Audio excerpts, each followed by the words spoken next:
Live everywhere. Daily Co's Radio on netrootsradio.com presents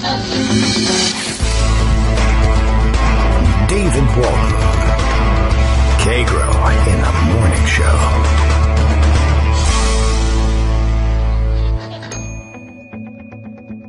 Now, here's David Waldman. Hey, good morning, everybody. How you doing? It's Friday, July 7th, 2017. Ready for another show? Doesn't matter. It's time to go anyway. That's the life, I guess. Get used to it. Not so bad. We had a little bit of internet hiccups here this morning, but after a quick and somewhat panicked reboot of all the systems, we seem to be okay. So everything's looking good anyway. And of course, we can always create the podcast. Easy enough to do. We'll have something for everybody to listen to going into the weekend and try and make you a little bit smarter. That's harder and harder to do every week, by the way. You're just so smart. Isn't it fantastic? You're learning so much. Who knew that, for instance, cheetahs were so genetically similar as between one and the next? Not a genetically diverse group of cats, the cheetah. And is it just the cheetah? I haven't heard any more news about that. I am fascinated by that story still, talking about it all the time here at home. A running joke at home, but it's, I don't know, somehow it seems to have lost its luster this morning. Anyway, Daily Co's Radio is live now. We haven't even been able to squeeze in Bill's morning tweets, but I see one in front of me just now. Daily Coast Radio is live. Kagro X, that's me. That's how you can find me on Twitter. I'm David Waldman elsewhere. If you walk down the street and you say Kagro X, I'll probably turn around. I might run away from you. I may call the police. Not really sure, but you could try it. Anyway, that's how you can reach us on Twitter. Give us your comments, join in the discussion, change the direction of the discussion. Kagro X builds a wall to keep Trump out till we find out what the hell's going on, and we might as well do that now. Orange Magoo is up and tweeting. He is, of course, in Europe, and meeting with Vladimir Putin, as I understand it, and apparently he didn't, the big news of the day, he did not try his special aggressive handshake with Vladimir Putin, the judoka. I wonder why. I'm not sure. Whether it was a fear of his martial arts prowess, respect for his position, or you just can't do that to the boss. I don't know. We'll find out. He is tweeting, of course, interesting stuff this morning, just in terms of where's the president's brain this morning. And as it turns out, among other stupid things, of course, he's congratulating himself for having such a fantastic and successful trip so far, and how wonderfully received his awesome speech was, and thanking everybody for their great reviews of the speech. But he also had a kind of a weird tweet this morning, trying to convince the world, I guess, since that's who he's speaking to, that everyone in Europe at the G20 summit is talking about why, he says, everyone here is talking about why John Podesta refused to give the DNC server to the FBI and the CIA. Disgraceful, he says. Now, I guess my first question is, the real first question is, of course nobody's talking about that. Why are you saying that? That's stupid. There's no chance in the world that among the world leaders gathered for a G20 summit, that they're talking about that issue, except to the extent that they say, isn't it amazing that the President of the United States is here under such a cloud and everybody thinks he's such a dummy and we hate his guts? That they might be talking about. But the idea that they'd be talking about minutia like the DNC server and John Podesta is ridiculous. And then my next question, I guess, I had said it was my first question. I admit it is at least my second question. Everyone's talking about why John Podesta refused to give the DNC servers to the FBI and the CIA. And I'm wondering, are you joining in the conversation? Are you telling them that John Podesta didn't work at the DNC, that there wouldn't be any reason why the people at the DNC would listen to John Podesta when he says, give your server to the FBI and CIA? They're two separate hacks entirely. A third separate hack, is trying to feed us this line. And I don't know how many people are noticing that. Well, certainly no one there is noticing it because they don't talk about this, and it's completely ridiculous to say that they are. I don't know who you think you're fooling with that one, but I guess, I don't know. He couldn't think of anything to say, so he's trying to distract. I don't know. There was a million other directions he could have gone in. at least he could get his accusations right. Now, the DNC was hacked, and they lost control of their email integrity. John Podesta, the same, but of course John Podesta was Hillary Clinton's campaign chairman, not DNC chairman, and didn't hold any DNC position. I mean, maybe he is a member of the Democratic National Committee. I'm not even certain. But anyway, at the time he was hacked, and the hacking that went on was of his personal email account, not any DNC account. It's just incongruous to put the two of them together, except insofar as you're doing the work for us of reminding us that it's likely the same actors behind both hacks, and that you're meeting with the boss of those hackers right now and not saying anything about it. All right, well, that's pretty weird. I find that odd, but not unusual for Donald Trump. He's just kind of dumb. Anyway, moving on, there's plenty of other stories, and in fact, we are without Greg Dworkin for a live appearance on the show, but he just couldn't contain himself, and he has a Friday article dump for us, which he reminds us is optional, and I like to take him up on that option because he always picks good stuff, and at a minimum, I could probably spend 2 hours reading you the list and talking about various things that it reminds me of, and meandering down various paths. But we'll see if we can't keep a coherent show together. Plus, we have much in pocket and lots more suggestions coming in about ideas for merchandise, etc., and a lot of endorsements for the idea of let's see what's in pocket on a T-shirt. I like the idea. I definitely like the hook of something that will be like a wink to one another. If you happen to see someone wearing a T-shirt, the odds, I would guess, of you walking down the street and seeing somebody in a Kagro in the Morning T-shirt, I think, are pretty slim. It might be the sort of thing you might wear to maybe the Netroots Nation or a local gathering, perhaps, and that would be great advertising. I can't argue with that. But I don't know. Yeah, I really liked the thought process behind the pocket reference. Just like I said, I just wanted something. If you're going to do something like this, I always feel bad about all this. Otherwise, I'd be professionalizing and regularly announcing the pleas for funding. But I find that weird and awkward, and I also find it weird and awkward to sell people just junk. So I don't know. I thought it was a great idea that would motivate me to give some additional thought to finding a way for people to have some fun between broadcasts at a minimum. I know people might spend $10 for a T-shirt to remind them of a radio show. They're like, why not? Just because it's me doesn't necessarily mean that it's going to be awful, right? Okay. So these are the kind of thoughts that you have in your own head about yourself every once in a while. Okay. So yes. Let's see. Where were we with our list here? The beginning. That's right. I hadn't even gotten started before I got sidetracked. Let's see. I don't have. There's a little line of description over each one. Let's just check it out. I got this one here. Says Mike Gerson goes there, and it's a Washington Post article.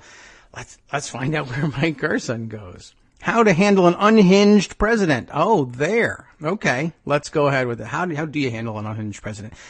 Man, every time I see there's no photo you can show me of Donald Trump where I don't think his face is effed up in some sense. I must say. Good morning, everybody. Trying to keep it radio friendly as best I can. Is there a regular resting, normal Donald Trump face? I think when he's not speaking or winding up on a word, pursing his lips or whatever it is he does to get ready to say things, or his mouth is wide open because he's screaming something, or he's pointing or gesticulating in a weird way, or I don't know. When he just sits there and they say, let me take a picture of you just at rest, his resting face is that weird scowl. So I don't know. I just doesn't have a normal face, and it bothers me. And we should impeach him just for that. I don't think that's what the founders intended, but look, impeachment is what the House says it is. The House says the guy's got an effed up face. Impeach him for it. I'll see if I can talk anybody into it. Michael Gerson, though, has actual thoughts on things. Let's take a look. They were interesting enough for Greg to mention. It is sometimes argued, says Michael Gerson, that the media should spend less time on President Trump's transgressive tweets in order to devote more time or more attention to real issues such as North Korea. In fact, it is necessary to focus on Trump's tweets precisely because they shed light on the mind that is doing the deciding on North Korea. Okay. It is a distasteful exercise. Okay. But we cannot look away. Okay. We need to know the state of mind we're dealing with. Okay. I was trying to not say it, but I can't. I have to. Trump's tweets reveal a leader who is compulsive. Okay. Now I'm happening. Okay. Abusive and easily triggered. All true. Trump describes all this as modern day presidential. That's true. He also does that. Lincoln had his Gettysburg Address, Franklin Roosevelt, his Four Freedoms, but modern school children will learn the Mika bloody facelift tweet. We are left with that. What we are witnessing is not a new age in presidential communications. It is an ongoing public breakdown. And the question naturally arises, is this the result of mental dysfunction? Most psychiatrists are understandably uncomfortable with diagnosing from a distance, and the particular diagnosis of narcissistic personality disorder requires significant impairment, which is a hard case to make of a figure at the pinnacle of American politics. And yet, there are judgments that must be made about the fitness of leaders. Citizens are under no ethical obligation to be silent when they see serious dysfunction. The challenge here is not merely the trashing of political norms. The main problem is the possibility that America has an unbalanced president during a period of high-stakes global testing. This is not a clinical diagnosis. It is a civic and political judgment made necessary by the president's own words and acts. Trump holds a job that requires, above all else, the ability to unite and steady the nation in a time of crisis. There is no reason to believe he can play that role. Much of the prudence and courage required to confront this problem will need to come from Republicans and conservatives. Where to start? How about refusing to play down revolting lunacy? Okay, I'll go with that. It is not merely an occasional ad hominem for a president to employ the tremendous power of his office to target individual American citizens who oppose him. It is an abuse of power. It is not merely uncouth for a president to tolerate or even hint support for violence against political opponents. I'd like to punch him in the face, he's quoted as saying. It creates an atmosphere of intimidation. It's not merely exaggeration for a president to issue a series of eye-stretching lies, including that his predecessors spied on him, and that a popular vote victory was denied to him by widespread electoral fraud. It indicates either a deep cynicism or a tenuous connection to reality. Yes, or both. It is not being coarse for a president to engage in consistent misogyny. It is a sign of disturbing and deep-seated dehumanization of women. Many conservatives would respond to this critique by saying, at least he fights. The question is, for what? Trump evinces no strong or consistent policy views. He fights for himself, for admiration and adulation, which is the only cause his extreme narcissism allows. That is an excellent, excellent point. It's twice excellent. Many conservatives would also respond by saying, at least he does conservative things. But if healthcare is any indication, Trump lacks conviction, knowledge, and the ability to persuade. Other than that, he is Ronald Reagan incarnate. Trump's conservative defenders are attempting something extraordinary, to politically normalize abnormal psychology. Their sycophancy. Do people say sycophancy or sycophancy? I don't know. That's a good question. I've heard it pronounced, but I can't remember which one it was. Well, it's one of those two. Pick it, edit it, let's go. It enables a sickness. What's next? Applying the 25th Amendment. It goes on to describe it. We know what it is. Applying the 25th Amendment is a practical impossibility, he says, since it involves the cabinet turning against the president.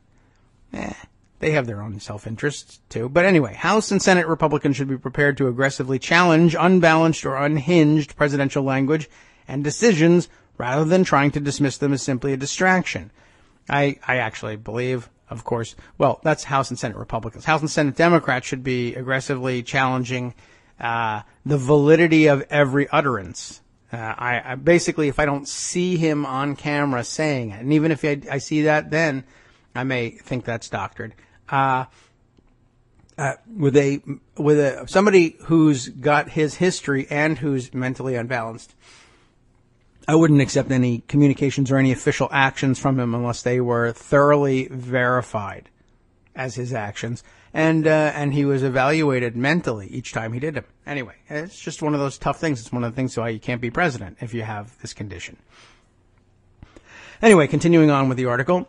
Responsible officials in the executive branch, particularly at the State, Defense, and Justice Departments, all of which are empty, and in the various intelligence services, may also need to provide an internal check on foolish, precipitous orders. The option here is to refuse, to defy, or resign, or be fired, and then publicly provide the reasons. No one really knows how to deal with this situation, which still feels more like an unnerving political novel than our own political reality. Trump has led our country into unexplored territory. If this is modern-day presidential, all progress moves toward the past. Interesting. Well, that was well put. And by the way, we did have a very recent resignation. I don't think we got the chance to discuss it. Maybe we can bring it up, but we'll put on record in case I guess it's possible you might not have noticed, but the Office of Government Ethics chief has resigned 6 months before the term was supposed to come to an end. He's speaking out in a manner of speaking. He's speaking out, and he's making it fairly clear that essentially the Office of Government Ethics had no control whatsoever over the actions of the administration, and in particular over the actions of the president. And he seems determined to forge ahead even under the very obvious suspicion that he is profiting personally from his occupying the office of the presidency. And there's no real hope of putting him off that. So, I guess they can't, this guy just doesn't want to be involved anymore at this point. And, look, I can't be held responsible for what he's doing. You're going to have to find some other clown to sit around and scowl and disapprove of everything he's doing because it's worthy of that disapproval. I'm sick of it. I'd rather do something else with my life. Fair enough. All right, let's see. Thank you, Greg, for that contribution. Let's see what else we've got here. What is this? From November of 2016, to go with Gene Robinson. This is from 11/16, to go with Gene Robinson. Let's take a look. What's in the Guardian that Greg's pointing to? I'm gonna have to survey all this just to figure out what it is. The Guardian piece, a long read. So this is the rest of the show here. There is no such thing as Western civilization. That seems depressing, but all right. Let's see if we can at least get the gist of this article. Subheader here: the values of liberty, tolerance, and rational inquiry are not the birthright of a single culture. Fair, yes. In fact, the very notion of something called Western culture is a modern invention. Oh, that's true. That's well worth reminding everybody of. I know we use it as shorthand, but it leaves half the world out, and we ought not to do that. In fact, it leaves 3/4 of the world out, and as it happens, it's the rest of the world largely is populated by people who value liberty, tolerance, and rational inquiry. They don't always have it readily available to them, and it's not always protected by their governments, but they value it, and it's well worth making note of that. Kwame Anthony Appiah, Appiah, hope I'm not mangling the last name too badly, is the author here. As I said, it's in the Guardian. How long is this long read? Let me just scroll and take a look. It's actually very intriguing, very interesting. I wonder if there's a couple of lead graphs we can grab. You may end up dedicating the whole show to something like this. Let's take a look here. The opener sounds intriguing. Like many Englishmen who suffered from tuberculosis in the 19th century, sounds relevant, right? Sir Edward Burnett Tyler went abroad on medical advice, seeking the drier air of warmer regions. Tyler came from a prosperous Quaker business family, so he had the resources for a long trip. By the way, he spells his name Tylor, in case you were thinking it might be otherwise. It's not.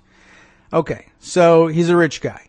In 1855, in his early 20s, he left for the New World, and after befriending a Quaker archaeologist he met on his travels, they're all over the place, Quaker archaeologists, Indiana oatmeal over here. Okay.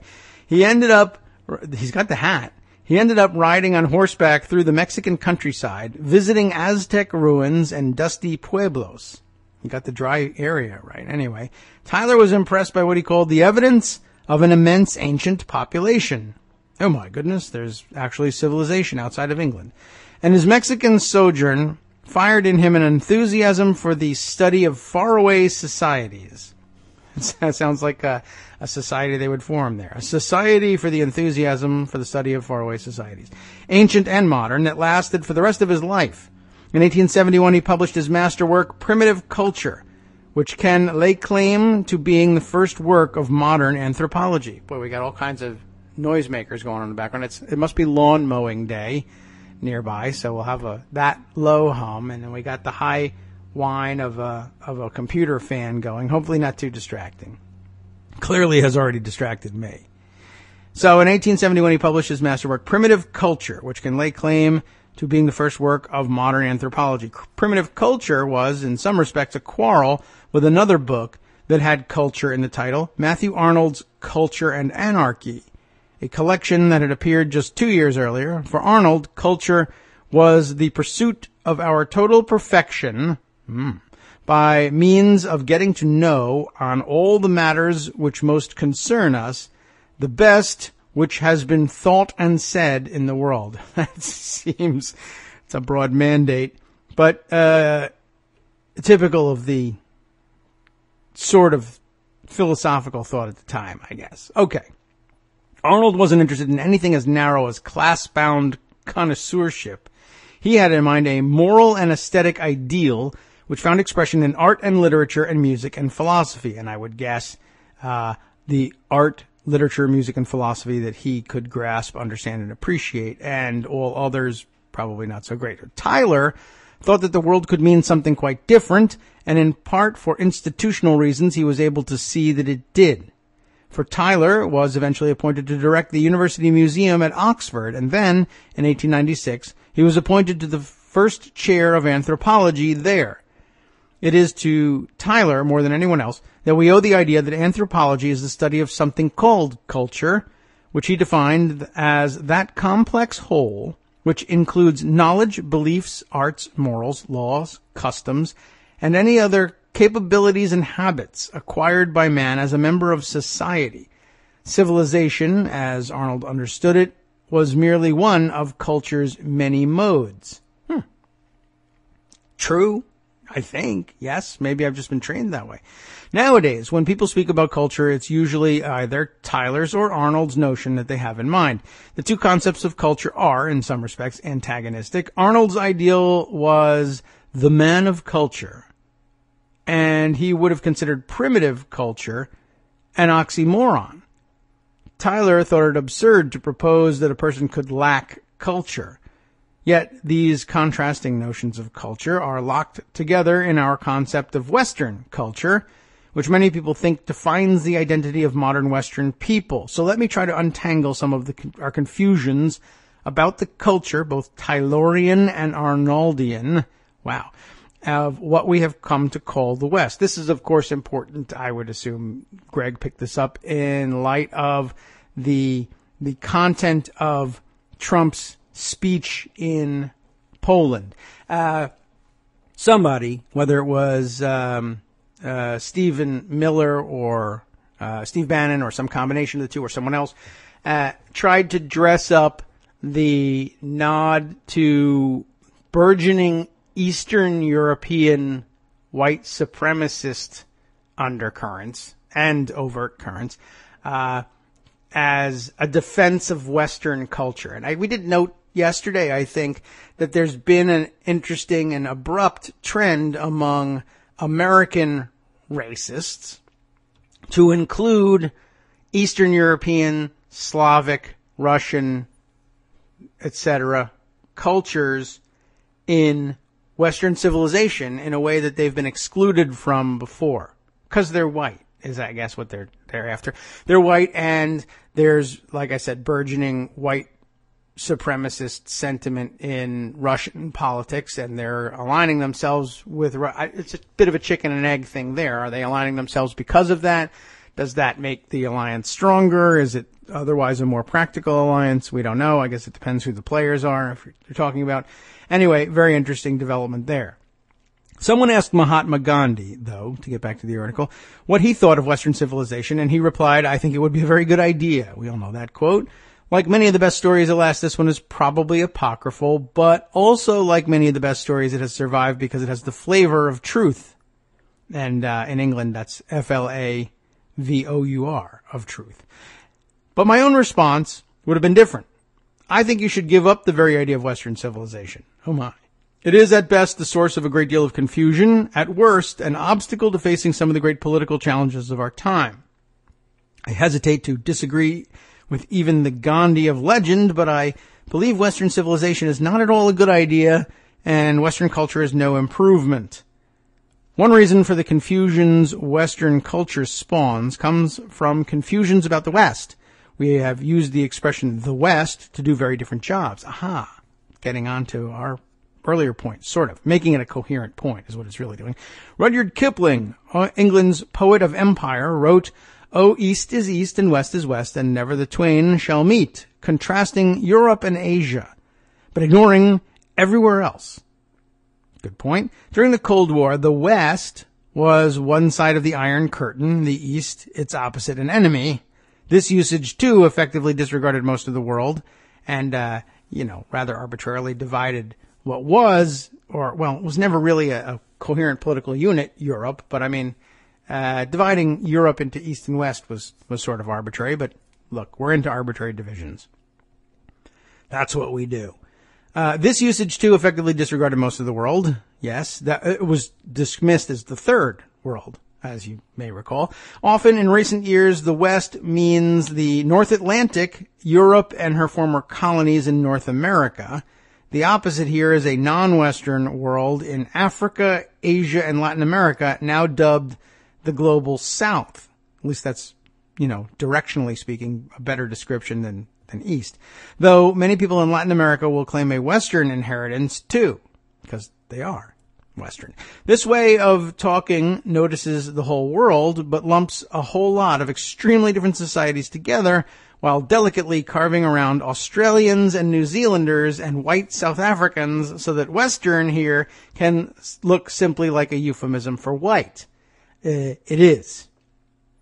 Of course, we often also talk today of the Western world to contrast it not with the South, but with the Muslim world. Now we're getting somewhere. And Muslim thinkers sometimes speak in a parallel way, distinguishing between Dar al-Islam, the home of Islam, and Dar al-Kufr, the home of unbelief. I would like to explore this opposition further, because European and American debates today are about whether Western culture is fundamentally Christian, inherit a genealogy in which Christendom is replaced by Europe, and then by the idea of the West.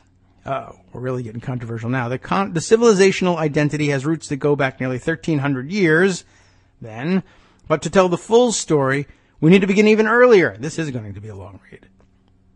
For the Greek historian Herodotus, we're going to get into Greek names. Writing in the 5th century BC, the world was divided into 3 parts. Well, we have a third world. To the east was Asia. To the south was a continent he called Libya. And the rest was Europe. He knew that people and goods and ideas could travel easily between the continents. He himself traveled up the Nile as far as Aswan, and on both sides of the Hellespont, the traditional boundary between Europe and Asia, Herodotus admitted to being puzzled, in fact, as to why the earth, which is one, has 3 names, all women's. Okay. Still, despite his puzzlement, these continents were, for the Greeks and their Roman heirs, the largest significant geographical divisions in the world. But here's the important part. Good, thank you. It would not have occurred to Herodotus to think that these 3 names corresponded to 3 kinds of people. Europeans, Asians, and Africans. He was born at, Halicarnassus. Have I got that right? Bodrum in modern Turkey. Yet being born in Asia Minor didn't make him an Asian. It left him a Greek. And the Celts, if you prefer that pronunciation of it, and I think the British folks probably do, but in the Celts, if you like, or Celts, in the far west of Europe, they were much stranger to him than the Persians or the Egyptians, about whom he knew rather a lot. Herodotus only uses the word European as an adjective, never as a noun. Let me think about that. Yes, okay. Well, I get you. That's an interesting observation. For a millennium after his day, no one else spoke of Europeans as a people either. Then we got a modern philosophy of racism. But okay. Then the geography Herodotus knew... I see. Then the geography Herodotus knew was radically reshaped by the rise of Islam, which burst out of Arabia in the 7th century. It wasn't yet Saudish, of course. Burst out of Arabia in the 7th century, spreading with astonishing rapidity north and east and west, and somewhat to the south, as Donald, what's that guy's name again? Rumsfeld would say. After the prophets, I'm confused about other Donalds now. They're all blotted out by the Sun King of Donald Trump. After the prophet's death in 632, the Arabs managed in a mere 30 years, there was a very rapid movement there, to defeat the Persian Empire that reached through Central Asia as far as India, and to wrest provinces from Rome's residue in Byzantium. The Umayyad, good pronunciation, challenge there, Umayyad, Umayyad, Umayyad dynasty, which English people would say dynasty, began in 661, pushed on west into North Africa and east into Central Asia. In early 711, not the convenience store, but the year, it sent an army across the Straits of Gibraltar into Spain, which the Arabs called Al-Andalus, Andalusia, see? Al-Andalus, where it attacked the Visigoths, who had ruled much of the Roman province of Hispania for 2 centuries. Within 7 years, that's pretty quick, most of the Iberian Peninsula was under Muslim rule.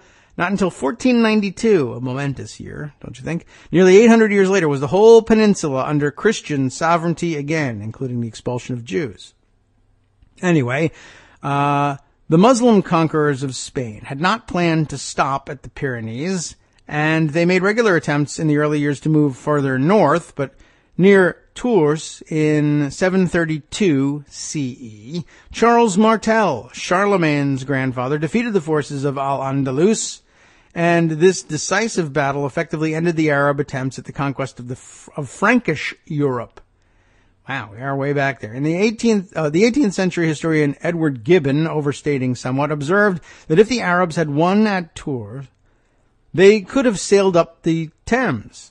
Perhaps, he added, the interpretation of the Quran would now be taught in the schools of Oxford, and our pulpits might demonstrate to a circumcised people the sanctity and truth of the revelation of Muhammad. Interesting that they would include the circumcision there. But for, Charles Martel, we could have a very different outcome. And world unity under, well, probably not. I mean, all we need to do is return to modernity to find out how difficult it is even for, I say even for Muslims. Any group splinters. I mean, Sunni, Shia, Rashidi, Saudi, take your pick, right? They're fighting all the time. People don't get along. What can you do? This is very interesting. We could spend the rest of the day on this one. I should see what else is in our survey, though, but I feel compelled to continue. What matters for our purposes is that the first recorded use of a word for Europeans as a kind of person, so far as I know, comes out of this history of conflict. In a Latin chronicle written in 754 in Spain, the author refers to the victors of the Battle of Tours as Europenses, Europeans. So, simply put, the very idea of a European was first used to contrast Christians and Muslims. Even this, however, is a bit of a simplification. In the middle of the 8th century, much of Europe was not yet Christian. Yes, good observation. Now, nobody in medieval Europe would have used the word Western for that job. For one thing, the coast of Morocco, home of the Moors, stretches west of Ireland. For another, there were Muslim rulers in the Iberian Peninsula, part of the continent that Herodotus called Europe, until the early 16th century. The natural contrast was not between Islam and the West, but between Christendom and Dar al-Islam, each of which regarded the other as infidels defined by their unbelief. Starting in the late 14th century, the Turks who created the Ottoman Empire gradually extended their rule into parts of Europe, Bulgaria, Greece, the Balkans, and Hungary, also extremely important to remember. As we move east in Europe, we're going to start hitting Muslims. So they'll be careful about how they spread their racist blanket, I'm sure, and exclude white Muslims in Europe. Greg, by the way, where did you find this? What brought this on? I understand what makes it relevant, but how did you find it is my next question. It's not like it's hidden. It's in The Guardian. I'm just curious what connection was made. Anyway, so like I said, started in the late 14th century. Turks who created the Ottoman Empire gradually extended their rule into parts of Europe. Bulgaria, Greece, the Balkans, and Hungary. Only in 1529, with the defeat of Suleiman the Magnificent's army at Vienna. How do you like that? I love the fact that we forget that as far as Vienna, did the reconquest of Eastern Europe begin. It was a slow process. It wasn't until 1699 that the Ottomans finally lost their Hungarian possessions. Were you looking up Ottomans? Is that what it was? Furniture shopping? The Ottomans finally lost their Hungarian possessions. The Battle of Kosovo is probably what brought this up. Okay. Greece became independent only in the early 19th century. Bulgaria even later. Sent to me, Greg says, sent to him by J.S. Poupart, who we haven't heard from in a while, but I still see popping around in Twitter. Thank you. All right. Excellent. We have then a clear sense of Christian Europe, Christendom, defining itself through opposition, and yet the move from Christendom to Western culture isn't straightforward. For one thing, the educated classes of Christian Europe took many of their ideas from the pagan societies that preceded them. True. Unacknowledged in most cases, but true. At the end of the 12th century, Chrétien de Troyes, I'm guessing, Detroit, Troyes. Some French people help me out. Born J.S. Poupart probably can give me a better pronunciation there. Born a couple hundred kilometers southwest of Paris, and we don't understand what kilometers are, so forget that. Celebrated these earlier roots, the pagan roots, I guess. Greece had the greatest reputation for chivalry and learning, he wrote. Then chivalry went to Rome, and so did all of learning, which has now come to France. The idea that the best of the culture of Greece was passed by way of Rome into Western Europe gradually became, in the Middle Ages, a commonplace. Oh, I like that usage. A commonplace. A commonplace what? Period. A commonplace. I'm British. In fact, this process had a name. It was called the Translatio Studii. I'm guessing at the pronunciation there. The transfer of learning. And it was an astonishingly persistent idea. I mean, I think I believe it. I was taught it. Now I don't believe it anymore. More than 6 centuries later, Georg Wilhelm Friedrich Hegel, the great German philosopher, told the students of the high school he ran in Nuremberg, boy, we got all kinds of history going on, the foundation of higher study must be and remain Greek literature in the first place, Roman in the second. So, from the late Middle Ages until now, people have thought of the best in culture of Greece and Rome as a civilizational inheritance passed on like a precious golden nugget dug out of the earth by the Greeks, transferred when the Roman Empire conquered them to Rome, partitioned between the Flemish and Florentine courts and the Venetian Republic in the Renaissance. Its fragments passed through cities such as Avignon, Paris, Amsterdam, Weimar, Edinburgh, and London, and were finally reunited, pieced together like the broken shards of a Grecian urn in the academies of Europe and the United States. And when it's put that way, that seems remarkably unlikely and stupid, doesn't it? But I guess that's the only coherent story we've ever really been given about what the hell we're talking about. A better explanation, of course, is you're not talking about anything coherent. We don't have to come up with an alternative theory as to how this happened.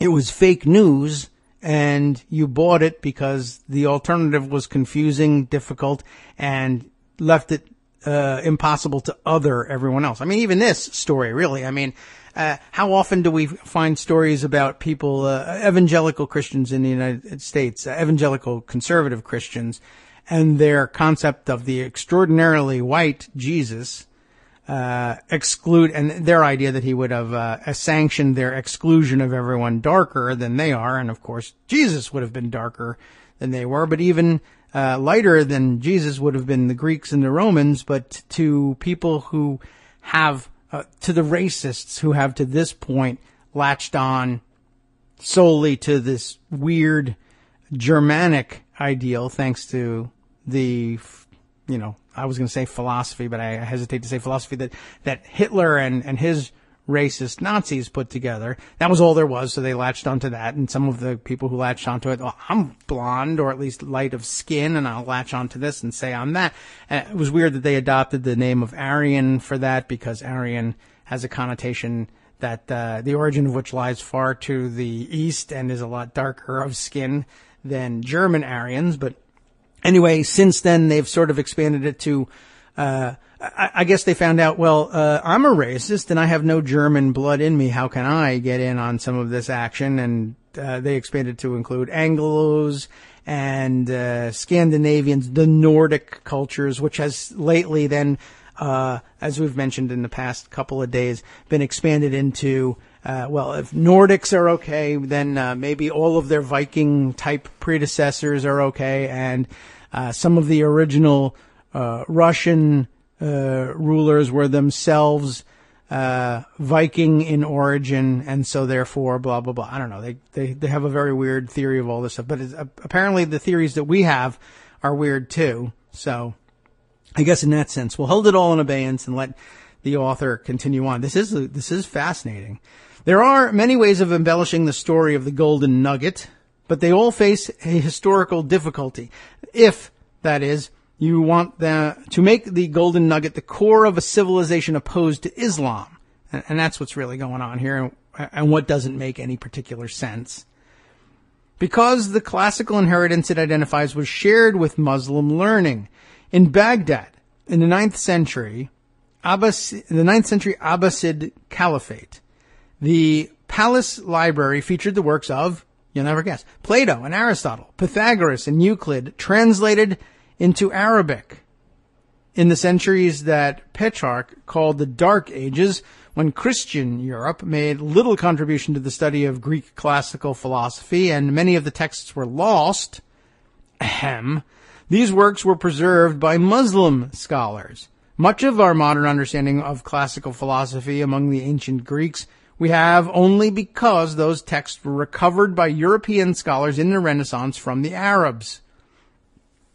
In the mind of its Christian chronicler, as we saw, the Battle of Tours pitted Europeans against Islam, but the Muslims of Al-Andalus, bellicose as they were, did not think that fighting for territory meant that you could not share ideas. By the end of the first millennium, the cities of the Caliphate of Cordoba were marked by the cohabitation of Jews, Christians, and Muslims, of Berbers, Visigoths, Slavs, and countless others. There were no recognized rabbis or Muslim scholars at the court of Charlemagne. In the cities of Al-Andalus, there were bishops and synagogues. Rasimundo, I'm guessing at that pronunciation, Catholic Bishop of Elvira, Queen of the Night, right? What did she call us? Okay. Catholic Bishop of Elvira was Cordoba's ambassador to the courts of the Byzantine and the Holy Roman Empires. Cordoba. I threw a little bit of Castilian at you there for a second. Hasdai ibn Shaprut, leader of Cordoba's Jewish community in the middle of the 10th century, was not only a great medical scholar, he was the chairman of the Caliph's medical council. And when the Emperor Constantine in Byzantium sent the Caliph a copy of Dioscorides De Materia Medica, I guess medical students will recognize the name better than I pronounce it, he took up Ibn Shaprut's suggestion to have it translated into Arabic, and Cordoba became one of the great centers of medical knowledge in Europe. The translation into Latin of the works of Ibn Rushd, born in Cordoba in the 12th century, began the European rediscovery of Aristotle. He was known in Latin as Averroes. I'm guessing, more commonly just as the commentator, because of his commentaries on Aristotle. So the classical traditions that are meant to distinguish between Western civilization and the inheritors of the caliphates are actually a point of kinship with them. I can't stop with this article. It's too good. But the Golden Nugget story was bound to be beset by difficulties. It imagines Western culture as the expression of an essence, a something, which has been passed from hand to hand on its historic journey.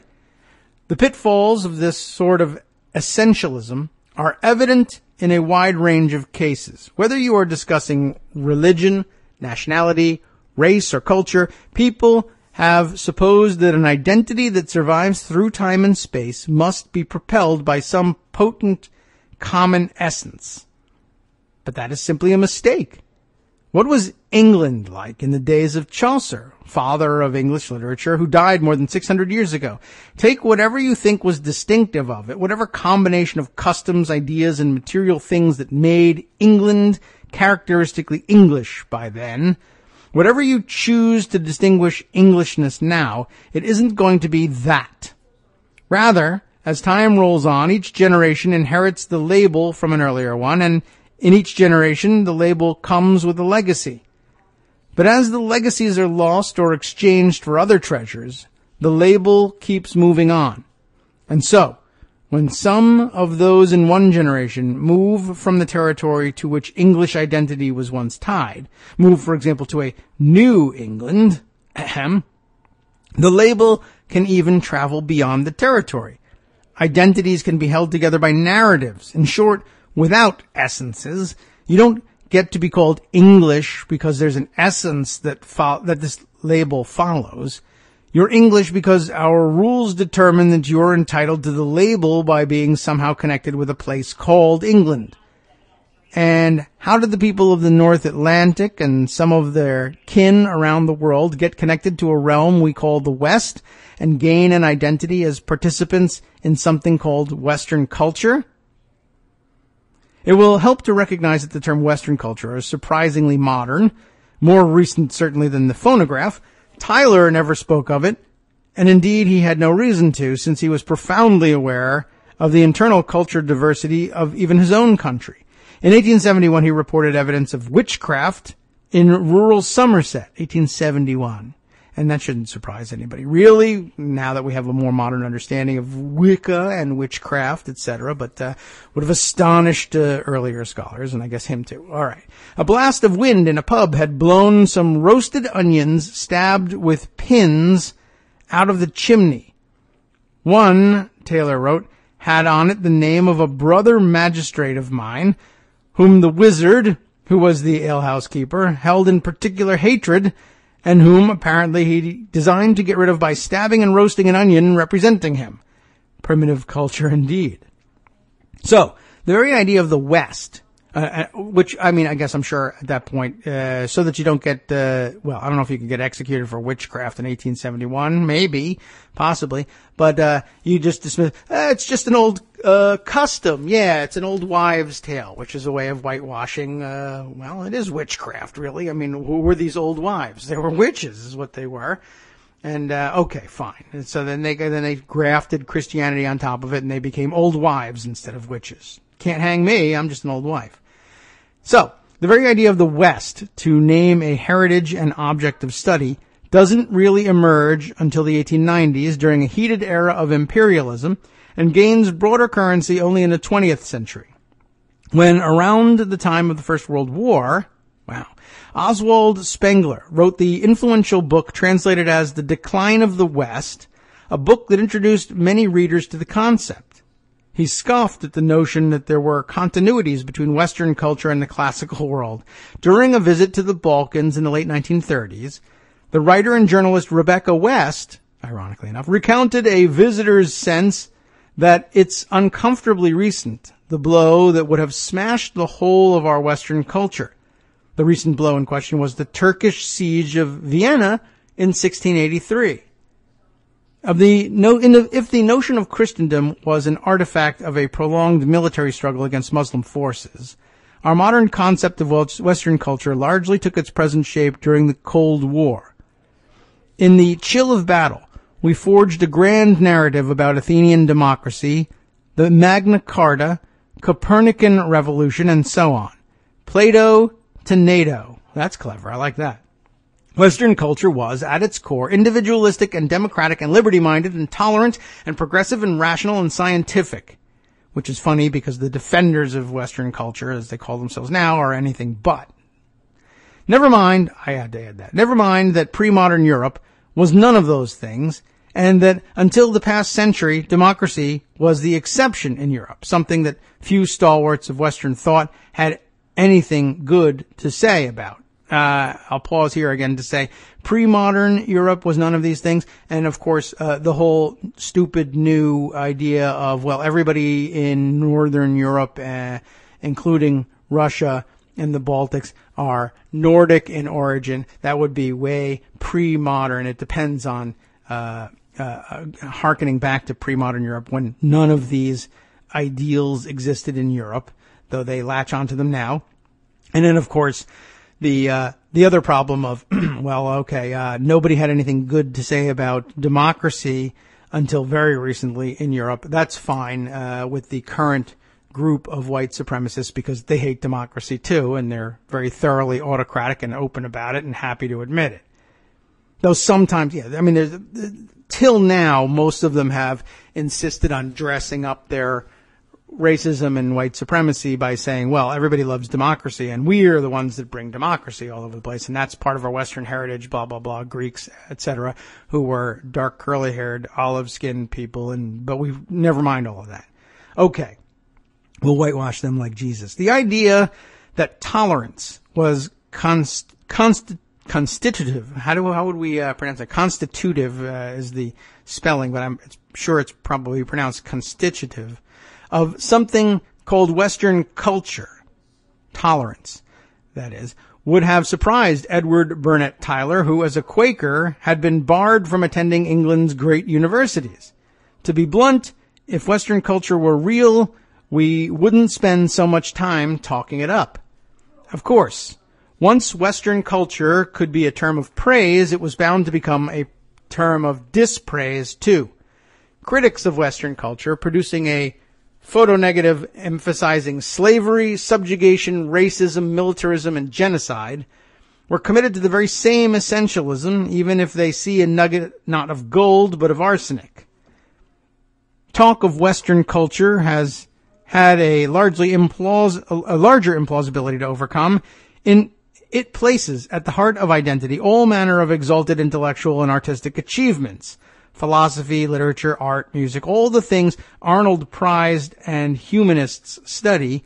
But if Western culture was there in Troyes in the late 12th century when Chrétien was alive, it had little to do with the lives of most of his fellow citizens who did not know Latin or Greek and had never heard of Plato.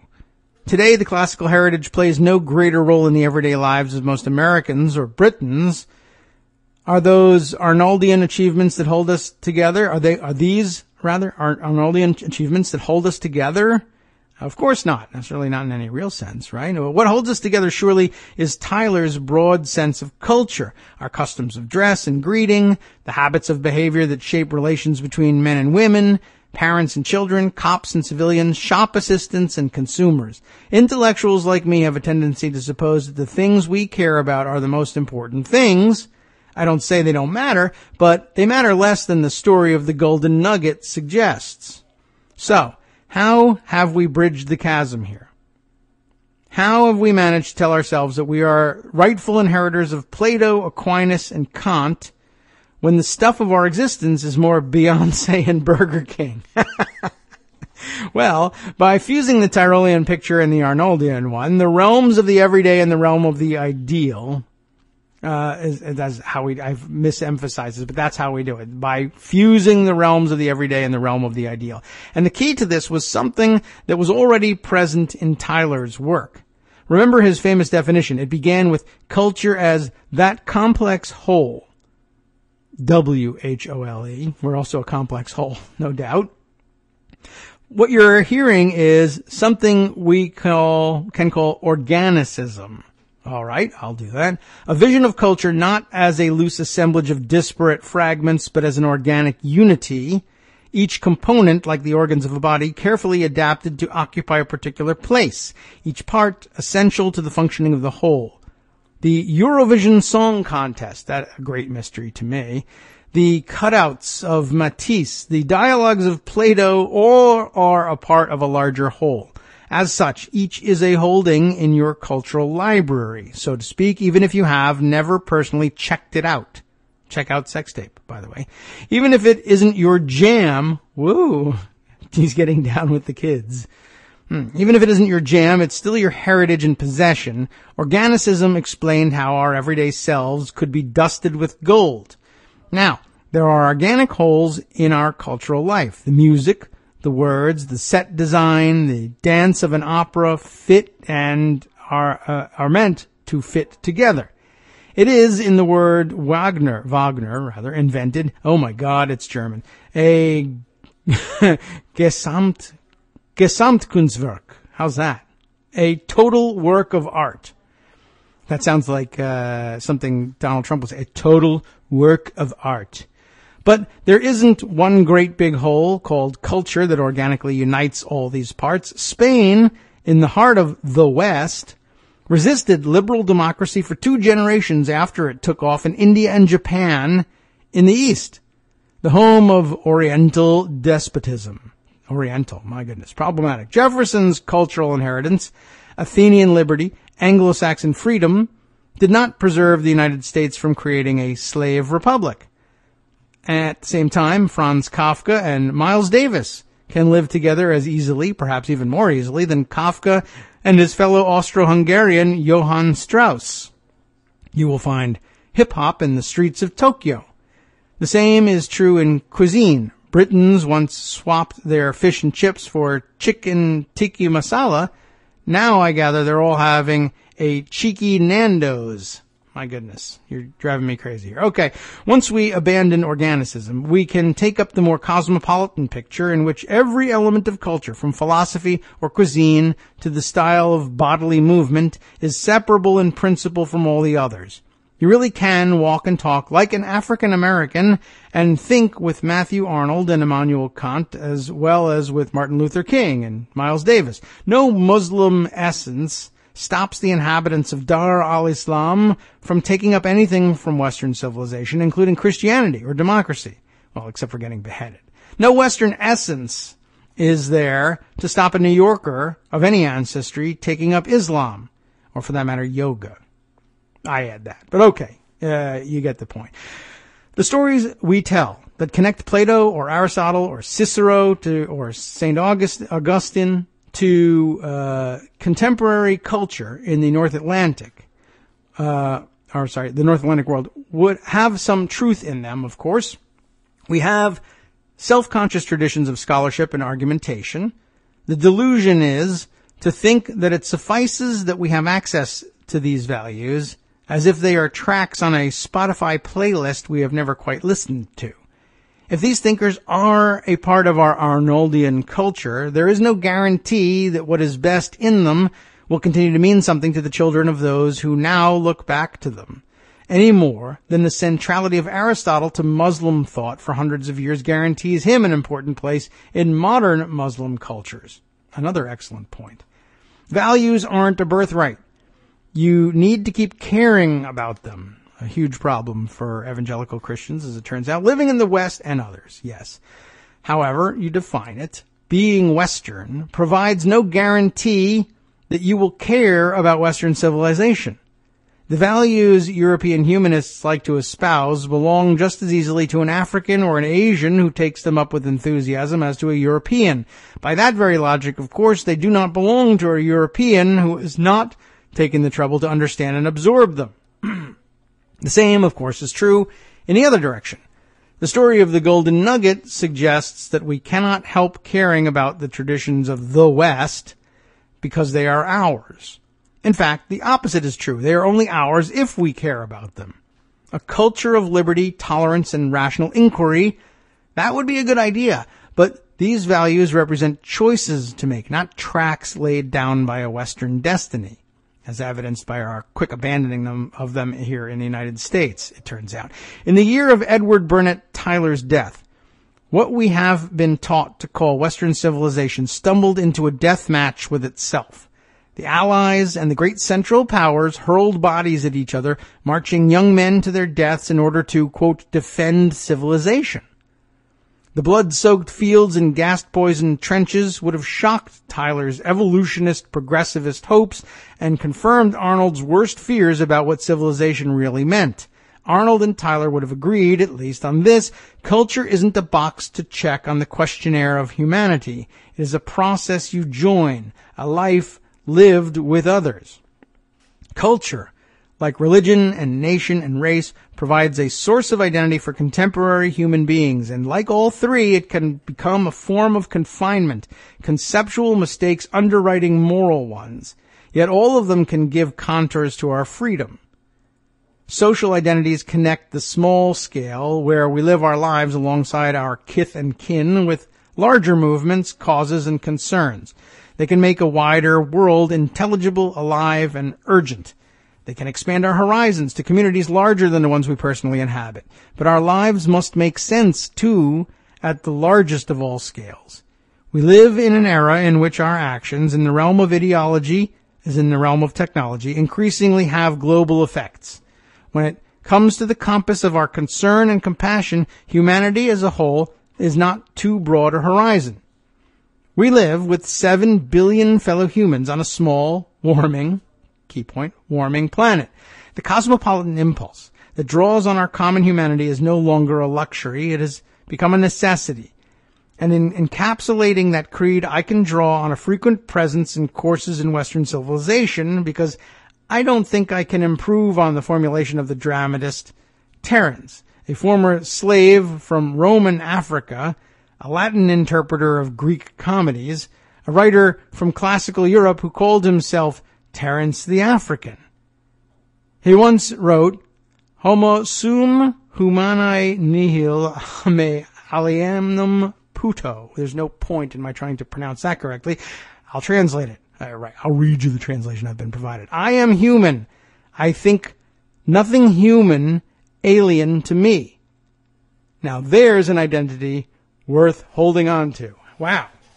That is pretty remarkable, and I guess it must have been an exciting lecture to hear. It is an edited version, as it turns out, of Kwame Anthony Apaya's BBC Wraith lecture, Culture, the fourth part of the series Mistaken Identities, available on the Radio 4 website. Herein linked, you'll see it, of course, in our afternoon write-up, which I'll be preparing today, as Scott Anderson is busy off making real money with somebody else, as he ought to be, and as I'm glad to announce that he is, or at least, I don't care if he's taking a nap. He can have a day off once in a while. Anyway, I'll be spending the weekend taking a look at the Mistaken Identities series. I'm intrigued. Thank you very much, Greg, for bringing that one to our attention. That's all. I think that was the second one on the list. I'm in trouble if I'm going to get through these. I got to go to Pocket at some point. Let me just see what else we have to offer. I'll muse it over live, and those of you listening along can urge me to choose one or the other, and I'll ignore it because you're not here. I can't hear you. But we'll pretend we're in the same room together. Let's see, a Washington Post piece. Trump's dangerous thirst for a clash of civilizations. Well, that's a good follow-up on that one. Let's at least open that one up. Boston Globe piece here. Trump goes to Europe and America pays the price, I guess. Interesting. On healthcare, an important piece, I know he mentioned, that Greg Sargent had put out a good piece and a good short, thank you, tweet storm from Greg Sargent. A 538 piece here also. The Trump administration's own data say Obamacare isn't imploding. I did that because of the British people listening. The data say. The headline says, but okay. And I believe that story has kind of crossed the transom already. I don't know if we've mentioned it on the show, but I have taken note of that. The administration's own data contradicts the selling point that they need to say that Obamacare is collapsing under its own weight. Not happening. Okay. This is excellent and readable. Greg says, what is this? Another Washington Post piece. The reason Republican health care plans are doomed to fail. That is worth noting. And what is this? A Twitter entry here as well. Let's open that one. That one's bound to be short. We know that one will be kept to about 140 characters, unless it's a tweet storm, and it is. But number 15 in a tweet storm is what we're being pointed to here. Daniel Dresner. Don't kid yourself. The higher ideals in Trump's speech are far more divisive than all previous post-Cold War presidents. Interesting. So part of a longer tweet storm. We should probably give some context. I'll provide you with all the links, and you can read them at your leisure over the weekend if you like to. That's another way we can handle it, of course. Let's see. Other interesting stuff. Yes, this one, I'll go to Pocket because there's some things that have some immediacy, in addition to some things that have been languishing for a while. Kate Sherrill sent this note on. I don't watch the Rachel Maddow show, typically ever, but it's not that I don't like it. It's just, it's not on at a convenient time for me. So, I frequently see bits and pieces and clips, and certainly all the stories that they develop color what we do here. No doubt about that. Steve Bannon's blogging always creeps in, and, even if it's not quoted directly, it's influencing the writing that we are reading. Rachel Maddow is an important part of our universe here, even if we don't acknowledge her often enough. But very interesting thing. I saw a lot of people talking about this when Kate Sherrill brings this one to my attention, pointing in Kate's tweet to Amy Siskin's, what looks like a Facebook entry from Amy, which she later tweets about, and says this. This is interesting. Rachel Maddow, and you would have heard by this by now, I'm sure, reported on her show that she was purposely sent a forged NSA document in hopes, she suspects, that she would report the false information and hurt her credibility and dull the storyline. She suspects some of the recently retracted stories at other media, CNN, that one we noted, Vice, I missed that one, may have fallen for this trap, or probably other similar traps. This is a very well orchestrated effort to hurt our media and dull their voice. As a side note, I am seeing this happen to activist voices, myself included. Sometimes I think some of the activist voices who complain about this are maybe being alarmist, but I don't know. It's just because I haven't been targeted with these things because I'm not that important in that universe, I guess. And I suppose if I were on the bleeding edge there of resistance writing, I would be finding myself targeted that way. But either I'm just too awesome to fall for that stuff, or nobody's ever heard of me. I'm thinking maybe the latter. But we can change that by evangelizing for Kagro in the morning. You should do that, but I don't want to ever get to the point where any of these trolls bother me. So play it down a little bit, will you? As a side note, she says, I'm seeing this happen to activist voices, myself included. Happened to Linda Sarsour today. I don't know Linda Sarsour, do I? Although maybe I do, and I don't recognize it because she tweets under some other name, or I would recognize her avatar more than her name. That's beginning to happen to me all the time now. Anyway, it happened to her today when a doctored line, this is really intriguing, a doctored line that she did not say in a speech was attributed to her to weaken her credibility. And we have seen that tactic employed in the past in other contexts too, including the gutter situation where lines were attributed to the emir that he didn't say. Remember that? Interesting. Similarly, I've seen videos from past years of my TV appearances doctored and or storylines manufactured to weaken me as a voice for the resistance. If you see something that strikes you as odd or out of character, be woke. Oh boy. This is happening. This only makes it more difficult to figure out what's going on. I did in fact see something. Someone mentioned something about Amy Siskin recently that just happened, and it wasn't to me. I just happened to see it on Twitter, and I thought, oh, that's entirely possible, and it wouldn't necessarily get in the way of my appreciating her contributions to the current dialogue. I'm not a huge Amy Siskin fan, but I would say generally I find myself, for the most part, aligned with her way of anti-Trump thinking, although she sometimes gets way out ahead of me and a little closer to, I hesitate to say the Louise Mensch branch of this taxonomy, but I don't know if it exactly goes that far. But anyway, someone was mentioning, I guess, I don't know, and now I don't know. Was it rumor? Was it disinformation designed to throw me off the scent. I mean, if I share it just by way of checking with you, have you heard the same thing, or have you verified that it was true? I mean, it's easy enough to get past, if necessary, certainly for anti-Trump purposes. But if I say it, am I just furthering the rumor? I don't know. Well, you can go and do your own research on that one. But I guess be aware that that's out there, and it makes things very difficult. It's an awfully diabolical plan for undermining opposition to Trump, and the ability to parse the collusion questions if they're going so far as to say doctor prior years' television appearances and then recirculate them, because that's the sort of thing people often take as proof. Here's a video of them saying this thing, and maybe it's not. Certainly James O'Keefe should have taught us that lesson. Anyway, a very interesting warning, worth keeping in mind. It's going to drive us crazy now trying to figure out what is truth, but then that also, it's a win-win for the propagandists. We don't have to believe what they give us. We just have to waste time possibly concerned with evaluating and red teaming every piece of information we're handed. It's going to slow the process, if you will. Okay. So thank you for bringing that one to my attention, Kate.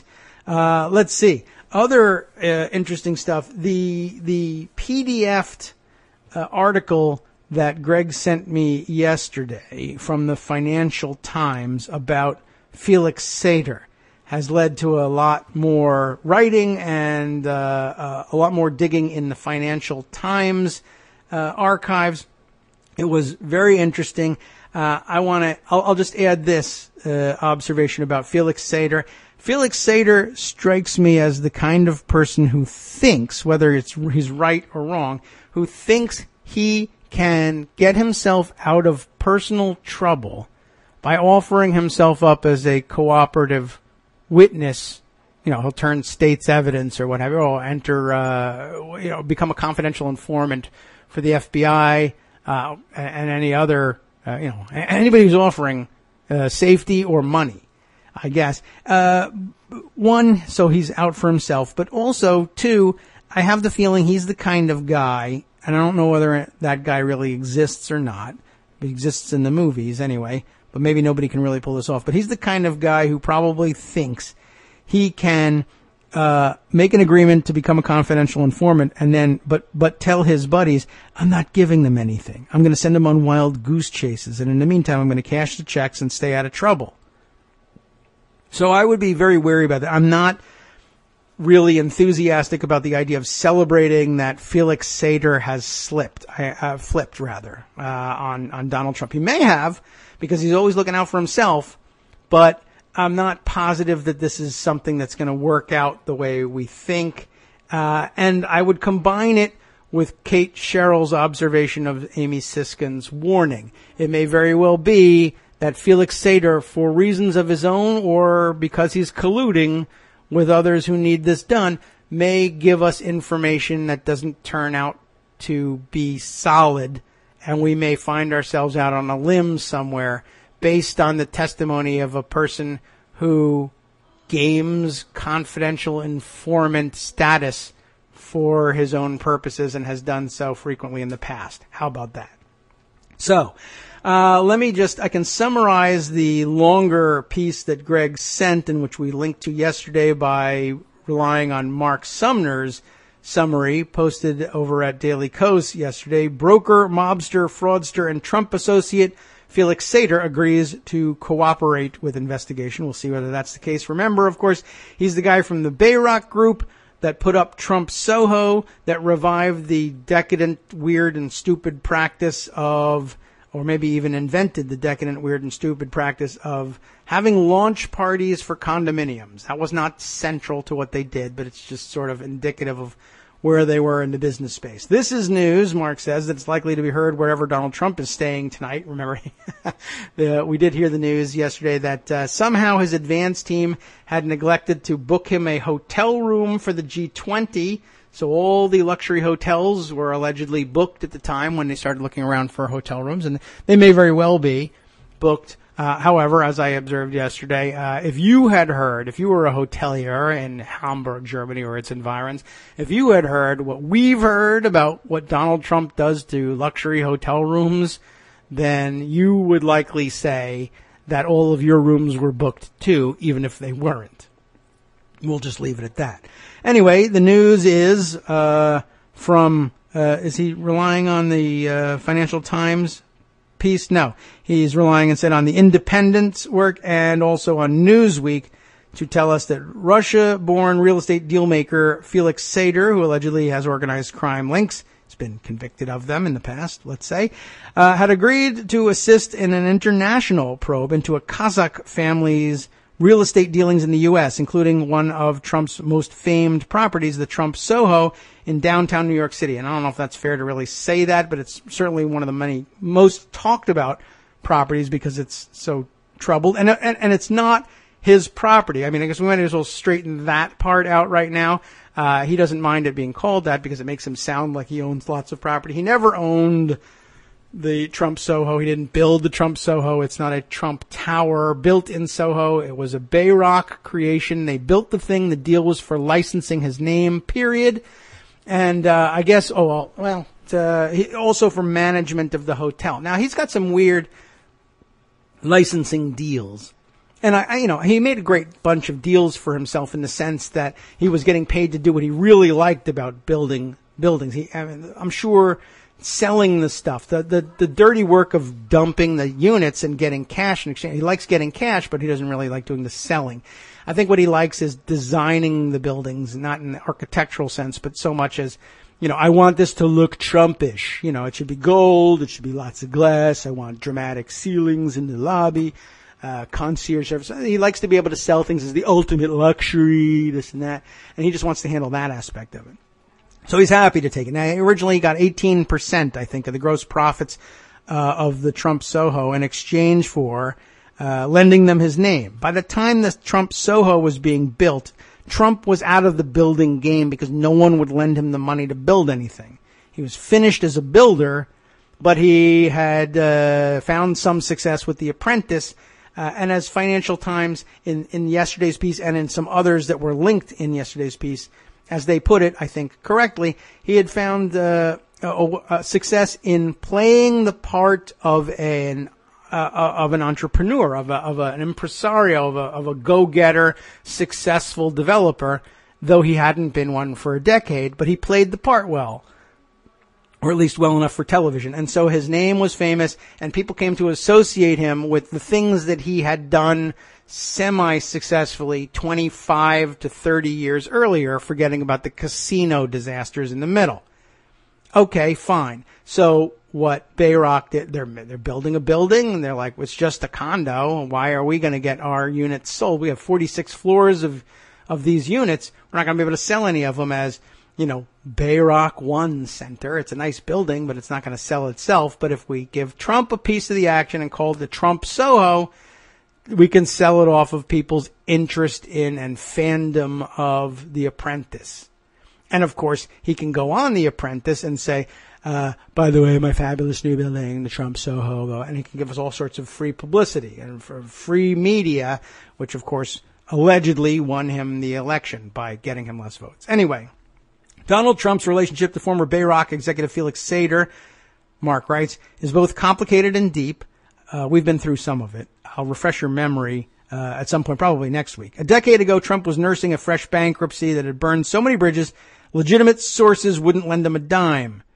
That's true. By 2000, the property developer and casino owner, that'd be Trump, with ready access to the capital markets and the biggest New York banks, was no more. Donald Trump, pretend real estate guy, did his pretending at the Trump Soho, a building actually constructed by a Kazakh oligarch and a company called Bayrock, where the number two guy was Felix Sater. We know about him, his links to both the Kremlin and the KGB, that he stabbed the guy in the face, all that stuff. For Sater, the KGB wasn't even the most sordid part of his past, a past that features a stint as a mob informant. But we know all about those stories. But just to refresh your memory, after he got out of prison for stabbing the guy in the face in a bar fight, It was discovered he had ties to the Genovese and Colombo crime families, just in case we start finding names later on. For Donald Trump, Sater's agreement to roll over on Bayrock and its collection of former Soviet oligarchs is a very big deal, if that's what he's doing. From the KGB to the mafia to Donald Trump, Felix Sater has followed the money no matter what he had to do to find it, but he hasn't been exactly mum about his former associates. Mr. Sater pleaded guilty to one count of racketeering in the Wall Street case in 1998 as part of an agreement with U.S. prosecutors to serve as a confidential informant in investigations involving organized crime and national security. Now, Sater seems set to protect himself again by describing his relationship to Trump. Here they rely on a Bloomberg piece, quoted as saying, in May, Trump told NBC that he has no property or investments in Russia. I am not involved in Russia, he said. But that doesn't address national security and other problems that might arise for the president if Russia is involved in Trump, either through potentially compromising U.S. business relationships or through funds that flowed into his wallet years ago. In that context, a troubling history of Trump's dealings with Russians exists outside of Russia in a dormant real estate development firm, the Bayrock Group, which once operated just 2 floors beneath the president's own office in Trump Tower. Trump made some efforts to disown Sater during the campaign, even saying he has no idea who ran the Bayrock Group. He should expect a reminder, including a refresher about this little incident. Trump testified under oath in a 2007 deposition that Bayrock brought Russian investors to his Trump Tower office to discuss deals in Moscow and said he was pondering investing there. Trump didn't buy any towers in Moscow. Why? Because in 2007, Donald Trump had no money. He was busy faking returns for the Taj Mahal casino to make it look profitable to investors while hiding from tax collectors. It was that year that Trump was dragged into court and made to face the fact that his empire was built on lies. Trump had brought it on himself, wrote the Washington Post. He had sued a reporter accusing him of being reckless and dishonest in a book that raised questions about Trump's net worth. You remember this episode? This was recently reread in part here on the air. David Farenthold, having contributed to this report in the Washington Post of the time that a clever bunch of lawyers deposed him for the author he was suing for libel and forced him to admit over, 30-something times about all the times that he had lied about everything as ridiculous as how much money he was getting paid for speeches or to how much his net worth was and that was the time he was forced to admit he estimates his net worth based on how he feels that day. Remember all of that? Anyway, Trump's funds were disappearing at the time he got involved with Bayrock. His ability to secure new finances non-existent. A visit from Russian investors wasn't about bringing Trump to Moscow. It was about bringing Moscow to Trump, writes Mark, here quoting some earlier writing, I think of his, here at Daily Kos. A series of very deep studies published by the Financial Times, those is what I read yesterday off the air, examined the structure and history of several major Trump real estate projects from the last decade, the period after his 7th bankruptcy and the cancellation, of all his bank lines of credit. The money to build these projects, like the Soho, flowed almost entirely from Russian sources. In other words, his business crashed, and afterwards Trump was floated and made to appear to operate a successful business enterprise, which enabled him to continue as the apprentice guy, through the infusion of hundreds of millions of dollars in cash from dark Russian sources. He was their man. He's the money laundering guy. It's the story we've been telling since the beginning. And now, the man who delivered Trump to the Russian investors is ready to tell his story to investigators, though not necessarily Mueller, we should point out. A story that other people involved are already starting to spill. Let's see. Source here, more from Bloomberg. In a series of interviews and lawsuits, a former Bayrock insider, we've heard of this guy before, Jody Chris, the one that's suing them, claims that he eventually departed from the firm because he became convinced that Bayrock was actually a front for money laundering. Ta-da! This is a hunt that's likely to find a whole cauldron full of witches. Let's have one more description of Trump's longtime partner, again from Bloomberg. One of Bayrock's principals was a career criminal named Felix Sater, who has ties to Russian and American organized crime groups. Before linking up with the company and with Trump, he had worked as a mob informant for the U.S. government, fled to Moscow to avoid criminal charges while boasting of his KGB and Kremlin contacts there, and had gone to prison for slashing apart another man's face with a broken cocktail glass. A margarita, by the way. Talk up a storm, Felix. Mark concludes, maybe Robert Mueller would like to hear from you as well. A good reminder at the end, he's not talking to Robert Mueller. He's talking to, this is the interesting part, from yesterday's Financial Times reporting. If it was, yes, it was definitely from the Financial Times. If it's yesterday's piece, if I recall correctly, they were saying that he's talking to Kazakh officials and the Kazakh oligarchs who invested both in Bayrock and who laundered their money by buying condos in the Trump Soho through clever LLC names like, what did they call it? Like, Soho 1311 and things like that, or 1311 LLC. In other words, an LLC formed for the purpose of buying unit 1311 in the Trump Soho Towers. Anyway, that's the kind of shenanigans they were involved in. Not terribly clever, but they were buying, these Kazakh oligarchs and others were buying the units with money that it is now alleged they had embezzled or stolen from the Kazakh government when they were in charge of some unit of the Kazakh government. And their accusation, the subjects of this investigation, now say they have had a falling out with the leadership, still current leadership of Kazakhstan, and that the strongman autocrat who runs the place, and we hate strongman autocrats, don't we? Well, this particular strongman autocrat is angry at me for dissenting from his regime and trying to leverage political charges against me and using the Western court system to try and get back at me to steal away money that I earned legitimately, whereas the Kazakh government, which admittedly is headed by an autocratic strongman, so how much confidence should you have in their justice system?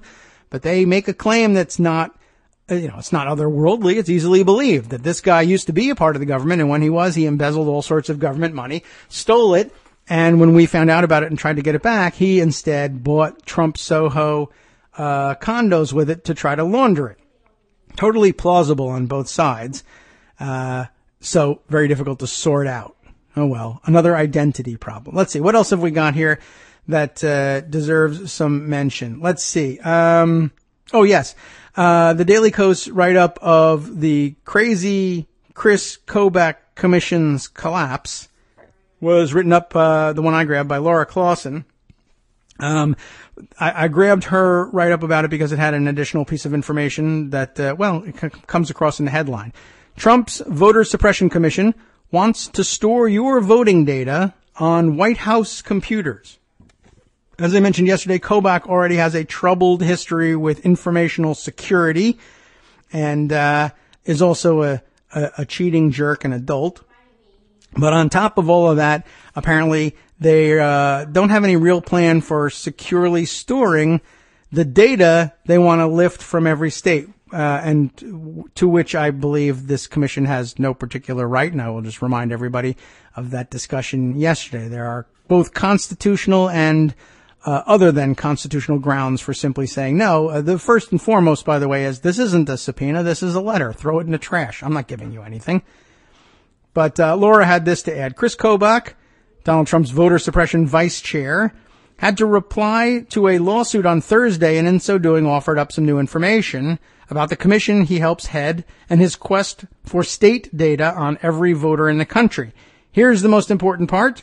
The White House is using a website for data transfers operated by the U.S. Army Aviation and Missile Research, Development, and Engineering Center. That's a long title. Once states upload data to that site, commission staff will download the files onto White House computers. That's really not the place for them, by the way. And this is a presidential advisory commission. The White House, they say, is responsible for collecting and storing the data for the commission. And I guess in that sense, it's true, but they really need to have A, their own place for it. B, they should never get the information in the first place. But C, this leads to a number of additional fears. My biggest one being that Donald Trump has never been able to tell or has never had any interest in differentiating between things which belong to him and things over which he exercises some measure of legal or extra-legal control. He absolutely will consider this data to be his own personal property and will have no compunction about Am I using the word correctly? About using that data, if applicable, in his own re-election bid, or for that matter, for marketing materials for condos or a revamped Trump University or Trump vodka or Trump steaks or anything of the sort. All of his principal deputies are involved in a data crunching enterprise. Cambridge Analytica, they might want it for their political work. They may just want it just for their analytical work. How about having a database of, if he gets his way, every registered voter in the country, plus plenty of additional data about them? What kind of profiling could you do with it? That's the best marketing item available. You could make billions just in list sales alone. Not to mention the political manipulation you could be doing at the at balloting time with that kind of information and psychographic material as well. But he will no doubt insist that it's absolutely proper for him to use it, and everyone will say, at best, this is government property, and you can't make use of that for political purposes, let alone private for profit purposes. And he will say, we only have this information by virtue of my having issued a presidential executive order, and so it's mine. And I mean, it's a child's understanding of things, but we'll end up having to fight a 2-year court battle to prove this when we know it's the case up front. Anyway, don't give him your information. Thank you. So Laura also adds here, is the rationale that Russia wouldn't bother hacking their puppet president, or that this way it'll be easier to transmit the data straight to Putin? That's a good question. The theory, as laid out in Trump's executive order establishing the commission, has been that the General Services Administration would staff it and provide things like data storage, but apparently someone decided that the quest to find proof of Donald Trump's view that he totally would have won the popular vote if it wasn't for all those darned illegals should stay in-house. Nothing suspicious about that, eh? Well, nothing suspicious about it in the sense that we know exactly what's going on, but it would be pretty much 100% illegal, I think. It would be a huge Hatch Act violation, et cetera, et cetera. Not the place for this data to reside. Okay, let's see. Other fun things here. I guess we could run a quick update on healthcare, still on everybody's mind. And of course, we're still supposed to be, if you haven't yet, contacting senators and representatives, reminding them, I'm still against this thing. Don't change your mind. I saw Ed Kilgore tweet a link to his, I guess, latest article in New York Magazine. Is it his? I imagine it's his. I didn't click through. Is it his? It probably is. People don't. I tweet links to other people's articles because I don't write articles. Ed Kilgore does, so he's promoting himself. Fine. God bless you. This is exactly what you should be doing. I can't do it. You should. But I love the comment he sent along with it. He was looking at the Cruz Amendment under the title of Cruz Amendment to Senate Healthcare Bill, now dividing GOP. And Greg has filled us in largely on that scene. But I liked his comment on it that he tweeted along with the link. Trajectory of sentiment towards Cruz Amendment. Example of spinal tap dictum of fine line between clever and stupid. So at the very least, you should be aware of Ed Kilgore's fun tweet about that. I guess if we're going to take a pause to catch up on the healthcare bill, I'll flip back over to Greg's list here and take a look at the stuff that he pointed me to from the plumb line and... let's see. Is there more of the plumb line thing and tweet storm? Okay. It is the tweet storm that he's pointing me to. So let's take a look at Greg Sargent's tweet storm on the state of play on healthcare. McConnell says Republicans may boost markets if bill fails. Oh, yeah. So he's now entertaining the idea not only of possibly working in a bipartisan fashion,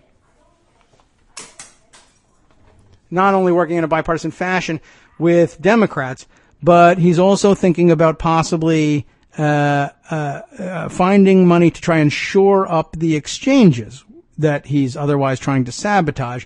So it's very interesting that that's a possibility that's floating out there also. So there's total repeal plus total repeal and making things worse, plus total repeal and making things worse and not replacing it with anything, but also maybe not doing anything but finding some money to shore up the exchanges. That seems a little strange. That's a weird spectrum of ideas to be coming from McConnell, but that's where we are. McConnell says Republicans may boost markets if the bill fails via a couple other linked accounts on Twitter here. Juliet Elperin from Washington Post and Lori Montgomery, also, of course, a colleague at the Post.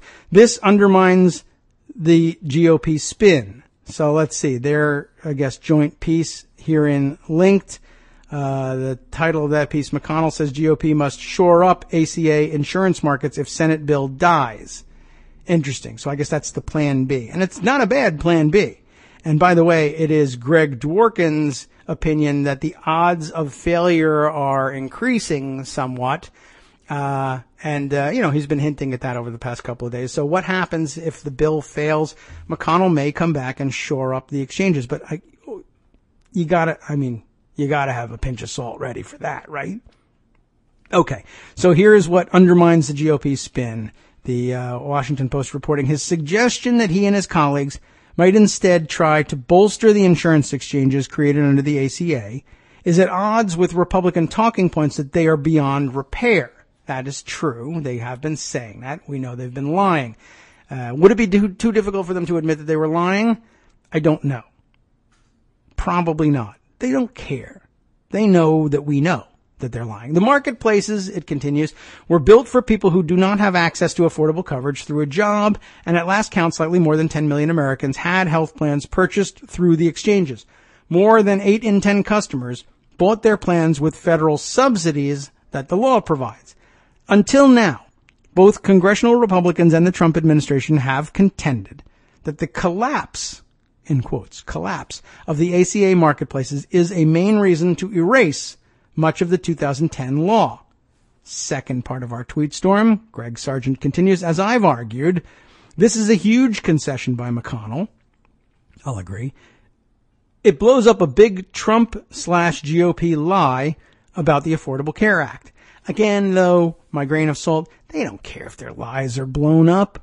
That's a Democratic attribute. We care if our truths are blown up, and if we were lying through our teeth, we would care if that was blown up. If somebody proves that a Democrat is lying, a Democrat is embarrassed by it, generally speaking. Of course, there are corporatist Democrats, and we should be aware of that. And there's certainly as shameless a bunch of Democrats out there as you can usually find among Republicans. It's just that almost the entirety of the Republican Party at this point. Okay, that's my own bias. Yes, but I'm correct. So are you. You think it too. Moving on. As Greg says, he's argued this is a huge concession, and he links to, is this one of his own articles here? Opinion, Mitch McConnell just blew up one of Trump's biggest lies. McConnell admits that the last thing he wants is bipartisan negotiations over ACA's future. So 2 lies really blown up there. One, we should do it ourselves and we're the only ones and we don't want to deal with Democrats, and that's, I guess, falling apart.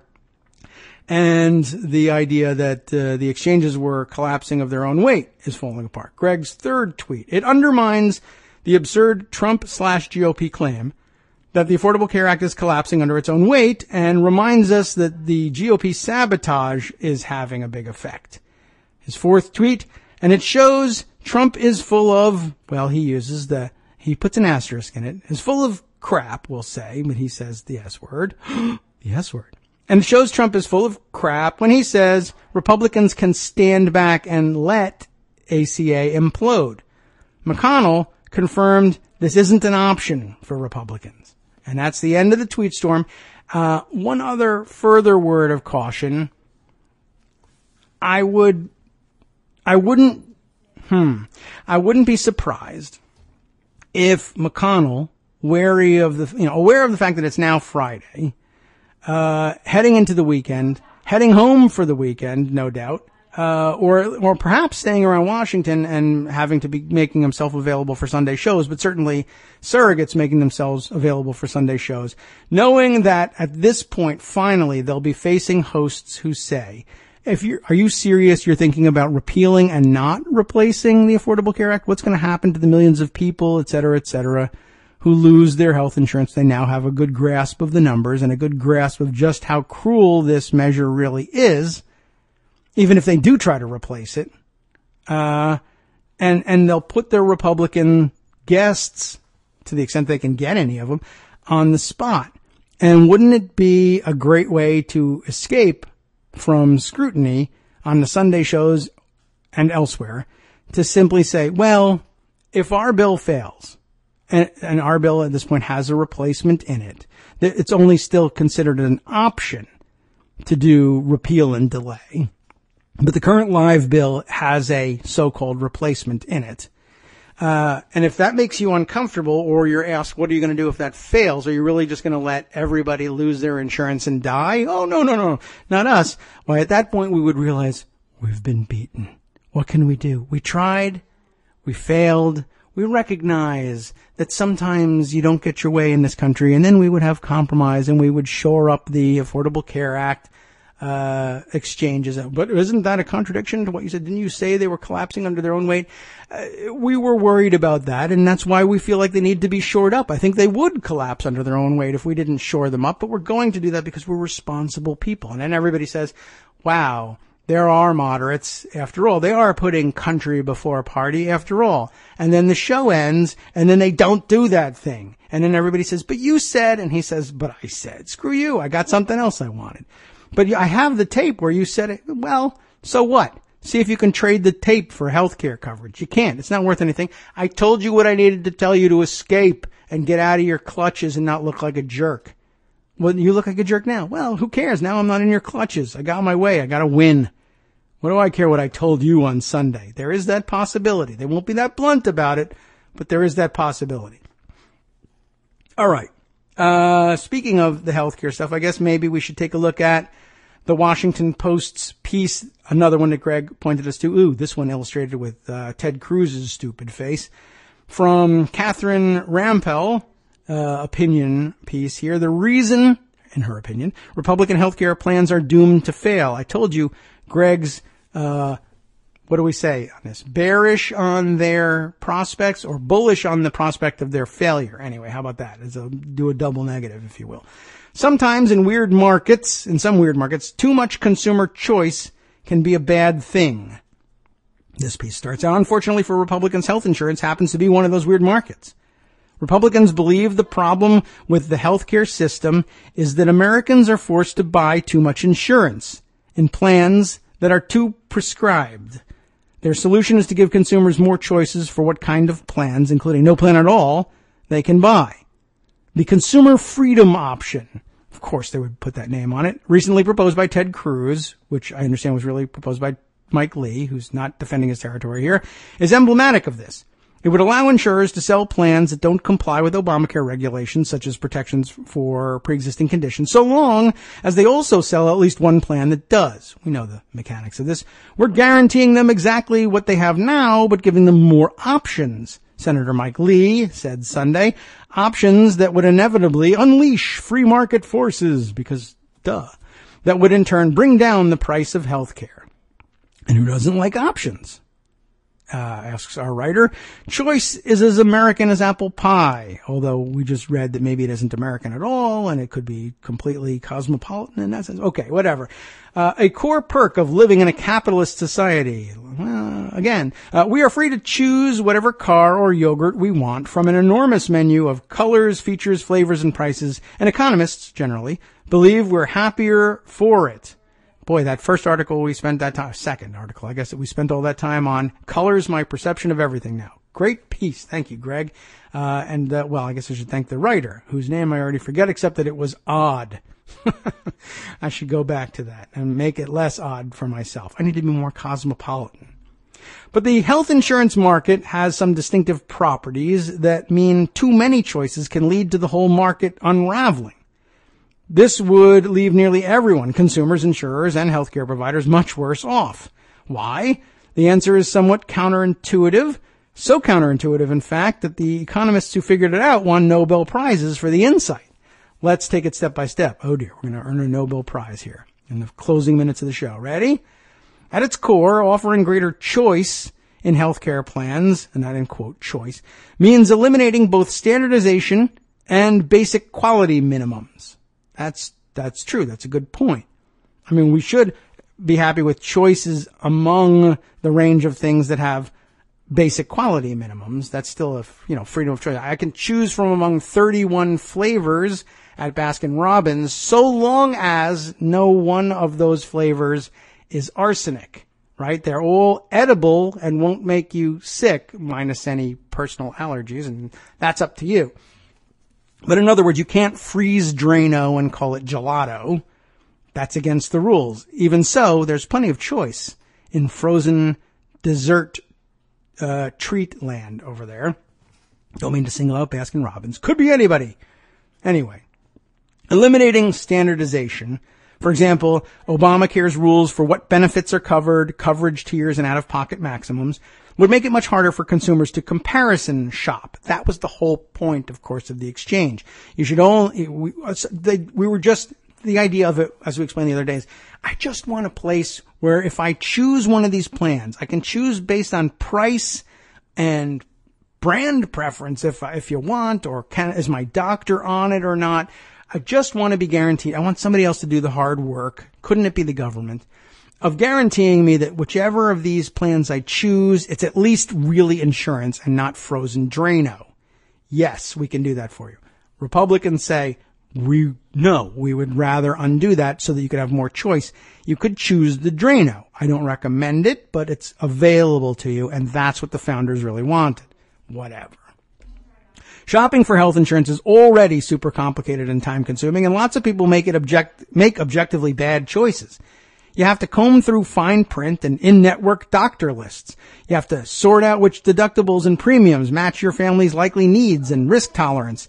Imagine how much more complicated this would become if insurers could offer many more plan configurations with more hidden exceptions and fewer quality controls. Pardon me for just a moment.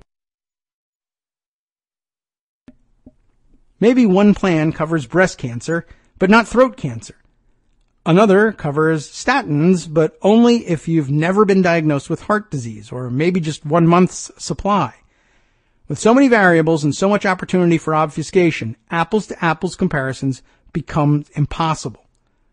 Consumers might also end up buying mini-med insurance that turns out to cover virtually nothing. It happened a lot pre-Obamacare. And there's a larger problem than consumer confusion, though. It's that the entire individual market would fall apart under Cruz's plan because of adverse selection. The idea that people with higher health costs will self-select into more generous coverage.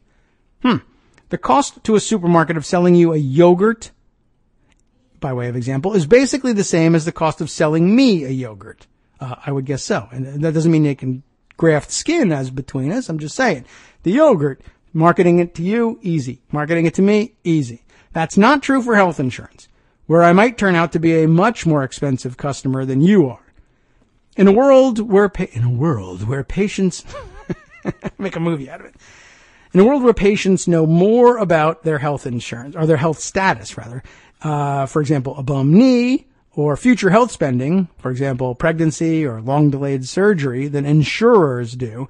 Insurers try to attract only the cheapest, healthiest enrollees by offering the cheapest, stingiest plans. Cruz would eliminate quality minimums, remember? When consumers have a choice of many plans and insurers can tweak those plans to attract the healthiest patients, that's when you get the dreaded death spiral. In Cruz's health insurance market, sick people would end up in the relatively generous Obamacare compliant plans, which couldn't turn away patients, and healthy people would get siphoned off into the mini-med plans, which could. Or these healthy people would drop their insurance altogether, since there would no longer be a mandate. They'd face the penalty supposedly later, but okay. With only sick people in the Obamacare compliant plans, the plans would become very expensive, causing slightly less sick people to drop out, causing the pool to get even sicker and costlier, causing even more people to drop out, and so on. Cruz says the government would kick in money to subsidize coverage in these plans, but we've already seen how limited Republicans' appetite is for adequately funding high-risk pools, which Obamacare-compliant plans would essentially become. in the end, we'd have what we had on the individual market pre-ACA. Healthy people buying razor-thin coverage and few good answers for everyone else. All because Republicans gave consumers and insurance that beloved freedom to choose and choose to rip you off. Well, okay. Very important. And I think a good summary going into the weekend, along with the state of play. Let's see, anything else that we should grab up and get on the record? Hell, here's the story, of course, of the government ethics director resigning a few months early. We'll give you a source on that one. Here's something to think about over the weekend. I hope David Farenthold is thinking about this, or maybe he's already done it and I haven't gotten it, seen it yet. This piece caught my eye, being tweeted around by Hunter Walker. He has written it over here at Yahoo News. There's almost certainly auto-playing video to kill off here. The headline, in wake of shooting, that would be the shooting of Steve Scalise, who, by the way, I understand was sent back to the ICU after further surgery after developing an infection while still in the hospital from a shooting. It's tough business getting shot. You're expected to make a full recovery. Yeah, well, it's going to hurt for a long time. Getting shot sucks a lot. And that's not supposed to rhyme. Anyway, in the wake of shooting, Trump, it says, gives $5,000 to congressional baseball game charity. Remember that the game that they were practicing for is played annually and played to raise money for charity. What charity? I don't know. I'm sure it's a good one. So in the wake of the shooting, lots of publicity for that. And Trump and other administration officials, well, I'll read you the article, but they said, let's donate some money to this charity to show how awesome we are. But anytime you're talking Trump and charity, you're talking about room for tomfoolery. I'm going to need to see the paperwork on this one if you're going to claim in a headline that Trump gave $5,000 to a charity. Because everything in this article looks like money's being given to a charity, but it's the same play as everything Farenthold told us about. They really got to look into this one. Hunter writes this. Not our Hunter, but Hunter Walker of Yahoo News. The organization that runs the congressional baseball game for charity said Thursday it had received, and I'd like to see the paperwork, $5,000 from President Trump, part of a $50,000 pledge administration officials made in the wake of an attack on the Republican team during a practice last month. The full amount of the pledge has apparently not been received yet. Maybe the $5,000 has? I say maybe it hasn't. By the way, the article is illustrated by a photo of Steve Mnuchin and Paul Ryan, and I don't know who is the third person in this, holding one of those giant novelty checks, which purports to be from friends in the Trump administration, not friends of Trump, friends of the Trump campaign, friends in the Trump administration. That's like they just adopt the friends of or friends in formulation because I don't know, that's what charities do. Big novelty check, and they mock it up and all these have the check number 001. It's got a date on it, June 15th, 2017. It says Congressional Sports for Charity Fund. It says $50,000 and there's two signatures on it, by the way, Steve Mnuchin's and Donald Trump's. But of course, it says non-negotiable on it, and they check the routing number, in case you were wondering, is like 0, 1, 2, 3, 4, 5, 6, 7, 8, 9, etc. So it's not a real check. But the fact that the picture exists and it says 50,000 on it, there were people answering Hunter on Twitter saying, no, Trump didn't give 5,000. He gave 50,000. You're shortchanging him. No, he didn't. He gave 5,000. The friends in the administration made up the other 45,000. They haven't ponied up the money. And the only proof we've got is there's a fake check. And we know what Trump does with fake checks. Anyway, 5 people who were injured in the shooting in Alexandria on June 14th, including House Majority Whip Steve Scalise and 2 Capitol Hill police officers. The gunman, James T. Hodgkinson, killed in a shootout with police. Blah, blah, blah. We know about him. No reason to give him any more publicity. Following the shooting, the annual baseball game took on added significance. The game took place as scheduled on June 15th, the next day, and one of the wounded officers threw out the first pitch. Trump recorded a video message that was played before the game. Couldn't be bothered to cross a couple blocks and get over there. And a senior White House source told Yahoo News the president would make an unspecified donation to the charity in the days following the event. The source emphasized that the White House was not advertising the contribution or looking to receive credit for doing so. Yeah, right. On the field before the game, Trump's chief economic advisor, Gary Cohen, I guess that was the third person there, Treasury Secretary Steve Mnuchin, presented a large novelty check for $50,000 to the charity, which benefits several local causes, including the Boys and Girls Clubs of Greater Washington, the Washington Nationals Dream Foundation, and the Washington Literacy Center. The check identified the donors as friends in the Trump administration. At the time, Cohen told Yahoo News the group gift came together after an email was sent around the White House on the morning of the game. Disclose that email, by the way. A lot of leadership in the White House and some of the cabinet members were involved, Cohen said. No surprise, they're billionaires. They better be. Cohen specifically mentioned, besides himself, Trump, his daughter Ivanka, can't leave credit lying around when Ivanka could be there to snap it up, her husband, Jared Kushner, and Mnuchin. By the way, Kushner and Ivanka photographed all over Europe for this G20 thing. What the hell are they even doing there in the first place? And by the way, good question posed to me on Twitter. Who's paying for their photo documentation of those two nudniks walking around Europe? We are, of course, but who's getting the money? I'm wondering. Anyway, Trump is a real estate developer who is claimed to be worth $10 billion. They helpfully inform us here at Yahoo. Forbes has reported Trump's cabinet appears to be the richest in modern history, so blah, blah, blah, no surprise. Over the next 3 weeks, Yahoo News made several requests to the game's organizers asking if the administration's contributions had been received. So they're barking up the same tree here. On Wednesday, spokeswoman Julia Wadler said the charity expected to receive contributions, but the money hasn't come in yet. We anticipate receiving a contribution from administration officials, but are not aware of the names of the actual donors or the final amount. We understand it should be arriving shortly, Wadler said in an email.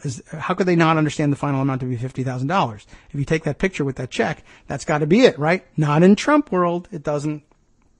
Yahoo News sent 2 follow-up requests specifically asking whether the charity had received the promised $50,000 from the friends in the Trump administration. She responded on Thursday morning, a good amount of the $50K is in, directing us to the charity's page on the online fundraising tool CrowdRise, which she said would list the donors. I suggest you check that page out.